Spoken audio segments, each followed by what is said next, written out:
Wala nang apoy, wala nang apoy. Bakit po? Ay, kuya, bakit po kuya?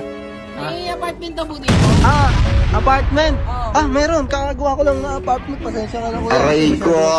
Magkano apartment dito? Sabi ano eh. Ano to, 300. Ah, magkano ba budget mo? 300 per month. 300 per month. Oh, meron tayo niyan. Tara dito. Ayun, okay. Madalis tayo kausap. Kaso nga lang, boss, yung tubig kuryente dito, sa ulan nang gagaling. Ay, tumina mo. yung tubig, kuya, antay mo umulan para mapuno yung drum. Doon ka lang makakainom, makakatae, makakaligo. Ayaw mo? Kaya pala mura. Yung kuryente naman, ano lang, Yung apartment, wala nang ano. apartment ko, ganto, yung yung bed space namin, ganyan. Oh, pero matibay yan, kahit ilan din doon lang pumasok dyan, di yan nagiba eh. Oh, matibay yan, kuya, kahit pasukin mo yan, kuya.